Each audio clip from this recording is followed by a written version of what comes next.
All right, and we are back here on the GSMC Football Podcast. And for the third part of the show, we are now going to get into talking about the Colts-Bears game from Sunday. Talk about the Colts picking up the win 21-16.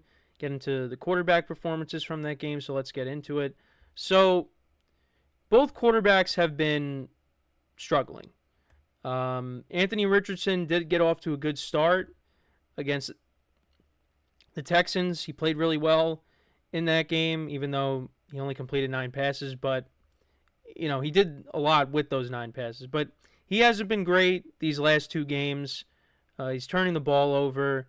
And, he's a guy that missed pretty much all of his rookie season. He only played in, I think, 2 full games. So this is still kind of what people are saying, and it's true. This is still kind of his rookie year.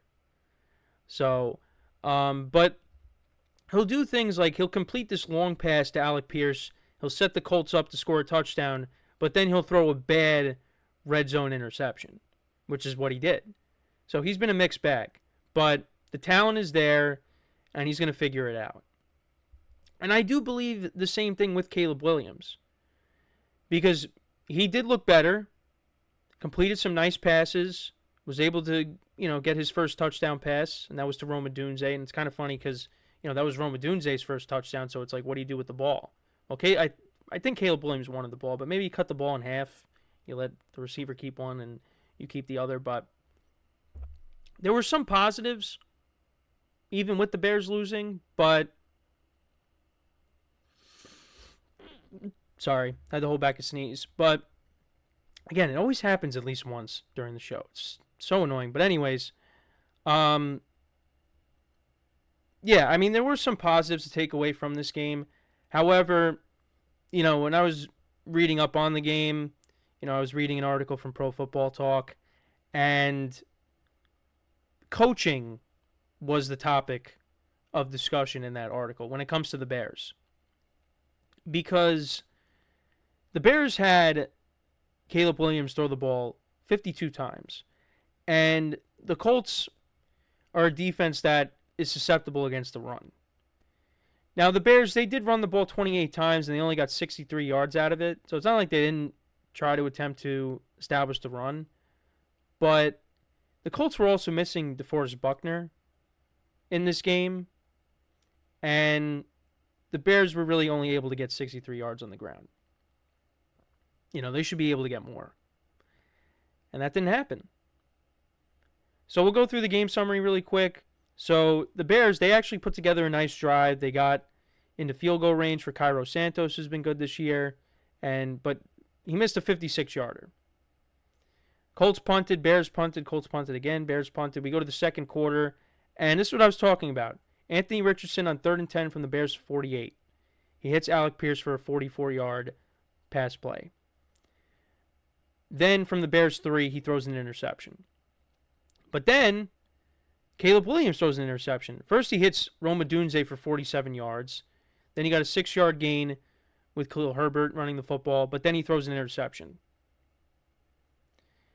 Colts then turn that into a touchdown. Anthony Richardson hits Granson, the tight end, for 40 yards, and that sets up a Jonathan Taylor 29-yard rushing touchdown.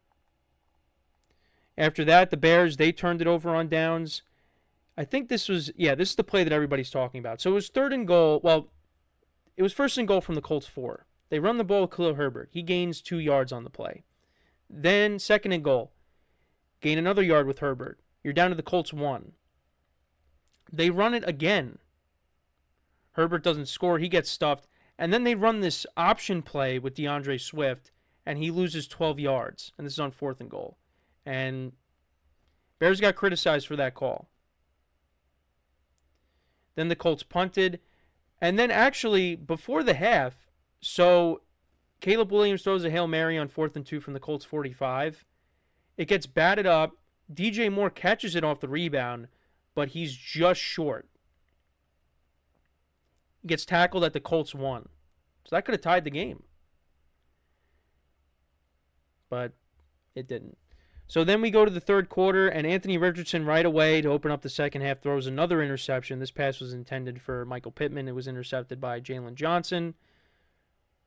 The Bears, they turned that into a field goal. Cairo Santos, a 53-yarder. Colts punted.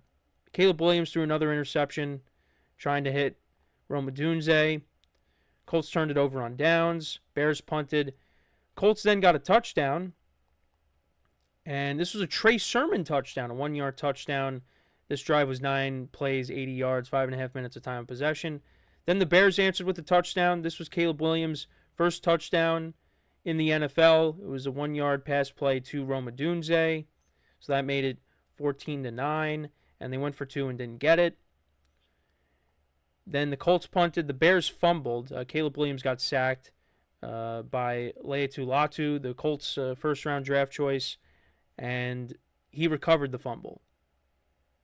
Or actually, no, he didn't recover the fumble. It was recovered by Stewart. But yeah, Latu got the sack. And then the Colts turned that into a touchdown. Jonathan Taylor from 1 yard out to make it 21-9. Bears scored a touchdown on their next possession. And Caleb Williams connected with Cole Kmet for a 6-yard touchdown. And yeah, that was it. The Colts, they were able to ice the game. And that's all she wrote. Both teams are now 1-2. Bears dropped to 1-2. Colts improved to 1-2. Caleb Williams went 33 of 52, 363 yards, 2 touchdowns, 2 interceptions, and also had a fumble lost in this game. Like I said, the Bears only ran the ball for 63 yards. Rome Odunze had a good game, 6 receptions for 112 yards and a touchdown. Cole Kmet was good, 10 for 97 and a touchdown. D.J.Moore had 8 for 78. Bears defense, only 1 sack in this game. And then as for the Colts, Anthony Richardson, 10 of 20, 167 yards, no touchdowns, 2 interceptions. Only had 24 rushing yards. Jonathan Taylor, solid game, 23 carries, 110 yards, and 2 touchdowns. Alec Pierce was their leading receiver, 1 reception for 44 yards. But yeah, they got to get this passing game going for the Colts. And I feel like they're still trying to, Anthony Richardson still looks like he's trying to get that rust off. But also, again, this is still kind of his rookie year, and he's still making rookie mistakes with these bad interceptions. That's got to be cut down. And I think as the year goes on, he will get better. Colts defense finished with 4 sacks, 2 interceptions by Jalen Jones off of Caleb Williams. But, yeah, I mean, and you saw a couple of nice throws that Caleb Williams made. Same thing with Anthony Richardson, but the turnovers, still an issue for both of these guys. But the other thing, too, is, I mean, when you talk about the Bears, their offensive line, I mean, that's part of the reason why they really couldn't run the ball, is the offensive line is not good. Caleb Williams is not getting protection either, and that's causing some of these turnovers as well. And that was something that was a concern going into the year, was the offensive line. And, you got to be able to protect Caleb Williams, because if you don't, then, yeah, I mean, the Bears are not really going to be able to do anything offensively. And they have a good defense. It's just, you're still waiting on that offense to get it going. And they got it going a little bit. But, again, when I was reading the article from Pro Football Talk, can't have Caleb Williams throwing the ball 52 times. And this game never really got out of reach. But it's just they really couldn't establish the run. And on top of that, so they brought in DeAndre Swift. They gave him a big contract. But now it looks like Roschon Johnson is going to get more of a look, according to some articles that I was seeing. Because DeAndre Swift has not really done well. But you could also blame that on the offensive line. I mean, last year he was running behind a great offensive line with the Eagles. Now look at what Saquon Barkley's doing with that line. And now he comes to the Bears, and the Bears don't have a great line. But also coaching. There was some miscommunication on, I think, when the Bears were going to go for 2, they had to waste a timeout because there were some miscommunications. There were people holding up, 2 fingers to go for 2, and there was people holding up 1 finger to go for the extra point. And that's where coaching comes into play. There was miscommunication there. And that was another concern going into the year, is Matt Eberflus. The Bears did finish the season strong last year, but I haven't really been a believer of Eberflus. I wanted to see what he could do this year. And on top of that, the Bears offensive coordinator, Shane Waldron, they got him from the Seahawks. Seahawk fans were happy that he was gone. And, Bears fans, were happy about this hire initially, but it doesn't seem like they're happy about it now. And really the emphasis in that article, point of emphasis was coaching. Coaching matters. And this coaching staff, I don't think is great. I'm still waiting on, Matt Eberflus. Can he prove himself here? But yeah, so far Bears are 1-2. They could very easily be 0-3. But they're 1-2.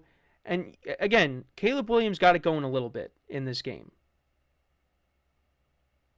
So I think he's only going to get better as the year goes on, but he's got to get better protection.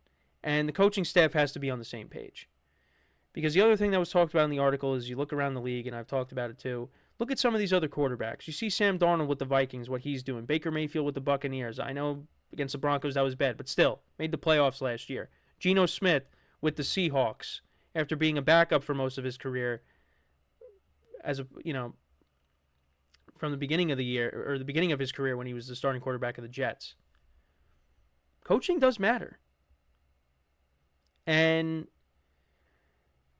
is Caleb Williams in a good situation? I think with the weapons that he has around him, yes.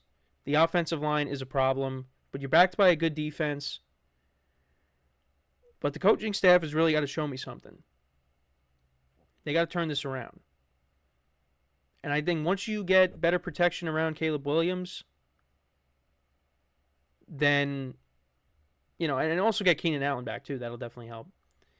Then I think they're gonna turn their season around, and they're gonna be a decent team down the stretch here. Well, we're still in the we're approaching the last week of the first quarter of the year, but like I said, or have been saying, they're gonna be a team that gets better as the year goes on. I really do believe that. I don't know if they're gonna make the playoffs, but I do think they're gonna be a different team towards the end of the year because there's too much talent for this team to finish with 5 wins. Now, if that ends up happening, then maybe you make a change. So, we'll see what happens. For the Colts, they got a win here, so that was important. But they take on the Steelers now. The Bears, they take on the Rams. Colts take on the Steelers. And the Steelers are 3-0, so that's going to be a tough game. They got that defense coming in, and that defense is going to wreak havoc. And Justin Fields is playing well. For the Bears, you're taking on the Rams. They're coming off of a big win against the 49ers, but they're dealing with a ton of injuries. That defense could take advantage of that banged-up offensive line. And the Rams' defense is not great. So this could be another game where Caleb Williams could show out, play well, and maybe the Bears get a win at home. We'll see. But let me know what you guys think about this game. What were some of your takeaways from it? Let me know in the comments. So we are going to take our next break. When we come back, we'll talk about the Cincinnati Bengals, a couple things to talk about with them. Comments made by Joe Burrow, some other players on the team as well, Zach Taylor. We'll get into all that when we return from our next break. So with that being said, stick around, and we'll be right back here on the GSMC Football Podcast.